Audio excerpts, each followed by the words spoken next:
Good morning, good afternoon, good evening. My name is Ladi Saidu, originally known as Delpam. Good morning once again. For those that are just joining us for the first time, can kindly subscribe to our channel. And if you're on Facebook, on Instagram, do search for Delbam_blog and subscribe or follow us on those pages respectively. If you're also on Twitter, kindly do subscribe to our Twitter handle as well. Now let's dive into the subject of the day, which is dealing with difficult people. We're going to be talking about dealing with difficult people. How do we handle difficult people in our environment? How do we handle difficult people in our place of work? Now, we all know that we definitely meet difficult people in everywhere or in every situation we find ourselves. In everywhere we are, there are difficult people, one or two around us. How do we deal with such persons in our neighborhood, at work, in our workspace, in our schools, in our religious institutions? How do we deal with difficult people around us? Now, it doesn't matter how good or how many good things you've done to these people, you still definitely meet difficult people that dislike you, that really feel threatened by your ego, all your focus, that aren't comfortable with you. How do we now deal with such persons in our environment? Remember, those people are just here to mock you. They will definitely criticize you, they will discourage you, they will fight you if the need arises, and even if there's no reason for it, they will definitely pick quarrel, they will lie on you, they will speak negative things about you, they will tell lies about you, they are going to steal from you, and they will threaten you. Why do you think they need to do this? Why is there any need for them to go on fighting you, calling you names, witch hunting you, raising forces, and even cohorting people, recruiting people to their force or to their camp to just fight you, bring you down from that ladder of greatness? Why do we have these people around you? Remember, at the same time, all great men in the Bible come across these difficult people in their journey to success, in their ladder to greatness, in their ladder to succeeding in life. Joseph was one of those people in the Bible that came across difficult people. David was one of them that came across difficult people. Meshach, Shadrach, and Abednego were one of these people. Jesus Christ, our Lord, was one of those people that came across difficult people in his life or in his line of administration. Paul was one of them. Remember also, Daniel was one of those that came across difficult persons. What are the characteristics that they display? What are those characteristics you should look out for in difficult people? Some are agents of the devil. No matter how good you are to them, they will for sure look for something to stop you from ascending the ladder of greatness. Let's even assume you're already up there. You're great and you're doing well. You're stable. They will look for a way, one way or the other, to bring you down to their level. They are definitely, you mustn't have done anything wrong. They just want you down to their level. Remember, success doesn't just come easy. On easy lies the head that definitely wears the crown. Some of these people are immature people who needs help, and in the process of them wanting to get to you to get help, they will throw tantrums on you, at you. Remember, most of those people that bullies on the internet are not just there to bully you, but they seek attention they wouldn't have gotten by giving you nice comments. They throw you negative comments, say negative things around about you, tell people negative lies just to get your attention to them. Then also some are wounded and seeking for revenge. Some are people that just needed to seek, that just wanted to seek revenge. Probably they are demoralized. Probably they are emotionally distorted, and they wanted everybody in their camp. They wanted everybody to feel they just seamlessly hate people that are happy. They don't want that smile that you wear at all times. They want you to feel the same pain they are feeling, even though you're not the one that had inflicted them with such pain. Some wanted revenge one way or the other. And remember, some are just naturally jealous, seeking for relevance.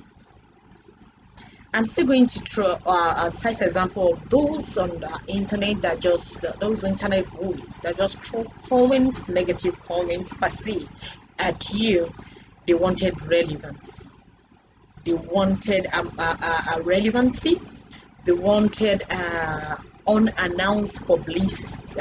They wanted publicity. They wanted when you throw tantrums at you, and you give them audience. From there, they become relevant, and people tend to know them. People tend to go back to search who is this person, or rather follow the person that got you off your guard and or off your feet at a particular time. And that person might through that means get relevant, get noticed, get known, and become in the limelight or in the highlights of news. Now, some of these people are proud, and because of their proud, remember, pride goes before fall. And because they are proud, they actually needed an attention from you. They feel you're a threat. Because they are proud, people never want to see anything. They don't want to see anyone above them. Because they are proud, they see you as a threat. They see you already where they ought or where they tend to be. And because of that, because you're a step ahead of them, they dislike you. And because you're a step ahead of them, they look for all means of bringing you down, and down to rather their level or below their level at that point in time. Some are failures in life, seeking for people to perish along with them because they can't have what you have. You flaunt those houses on the social media, you flaunt those cars on the social media. There are so many of them that even celebrate with you, but yet not happy with you in the depth of their heart, in the sincere heart of hearts. They aren't happy with you. They are not happy with you. They are actually not celebrating you from the sincere part of their mind. So they are failures, and they know they wouldn't get there. And because of this, they want you down to their level or down beneath them. What does the presence of difficult people mean? What does the presence of difficult people mean around you? Does it really makes you feel threatened as well? It means they are great when they're in your life. What does their presence in your life means? It simply means when you have difficult people in your life, you have difficult people around you, you have difficult people in your environment, you have difficult people in your neighborhood, you have difficult people at your place of work and in our religious organization. What does it mean? Are they really relevant? Are they really, does it mean anything? Do we really need them, or do we do away with them? And when we couldn't do away with them and they're still around us, especially in our workspace, how do we overcome? What does their presence mean for being around us? It simply means that you have a great destiny and in your life. It simply means there is a great destiny upon your life. It simply means you're relevant and you're actually on the right track to success. It simply means they are actually seeing some great potentials in you that you might not even see of yourself. It simply means you're on a great destiny. You have a great destiny upon your life. Secondly, it means your leadership quality. The leadership quality in you are great. They have seen it. They are saying it. They see that even within a short space of time, you will definitely ascend another greater height, which you might not even notice. It means their leadership quality in you they have seen, and they wouldn't want it to excel. They wouldn't want it to see the light of the day. It means you are a threat to the kingdom of God. You are a threat to them in the place of work. You are a threat to them in the neighborhood. In your neighborhood, you are a threat to them in your family. You have such even in your family. Despite both related, even related by blood, you have them in your workspace. You have them in your religious organizations. It means you have great potential. It means you're actually doing you're doing things that could make even your most superior recommend you for the next and for a greater appointment, or rather get another promotion. It means you're an overcomer. It means you're just strong there and you're just hitting the nail on the head. You're there and you're very close to the next opportunity that looks straight into you. It means you're on the right track. You are just so close to getting into another realm of success. That is why you need them. We need those difficult people around you to rather show you indirectly by victimizing you, by trying to tarnish you, by trying to lie on you, by trying to bring you down, by even cohorting with other people, ganging up with other people against you, by telling so much lies about you, by trying to investigate to pull you down, by trying to look for one thing or the other, dig into your past just to look for little mistakes you've actually committed to bring you down. Remember, we are all not perfect, but they will dig and dig and dig just to bring you down because they see you as a threat and they've seen that there is a greater future ahead of you. Way forward, what are the way forward to move on in life, even amidst these difficult enemies, even amidst these difficult people? Learn never to give up on your dream. We should all learn never to give up on our dreams, because by getting focused, you are really doing a way ahead of them. You're moving a step ahead of them. You're moving way ahead of those enemies. Remember, we cannot live without them, but we have to strive hard to still walk ways forward amidst them. Pursue your dream and reach out to your destiny. Do not relent. Do not give up. Do not give up amidst all this amidst all the storm.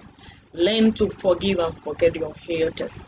You must learn so that you won't be carrying their burden in your heart. That wouldn't help you to get that wouldn't help you to get focused. Of course, that might help you. That might actually drag you back in moving ahead if you carry so much burden of what they have been doing, what they are saying, because there's still more for them to say. In as much as you're still on track, they will only stop talking about you. They will only stop wagging tongue about you. They will only stop seeking your downfall. They will only stop seeking you to perish if only you fall. But in as much as you're still standing with your head tall, they must be there for you, against you. But you have to look for way forward. And one of the way forward, as I've said earlier, is learn never to give up on your dreams. Stay focused. Secondly, you have to learn to forgive your haters, because obviously they will still be there. Thirdly, you have to pursue your dream and your destiny and never to give up. Fourth, embrace the word of God. Say prayer is the key to every situations that you might be finding yourself today. So that means you have to stay focused and stay prayerful. Remember, when God blesses, He added no sorrow.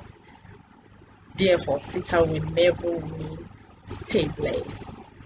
Have a great day.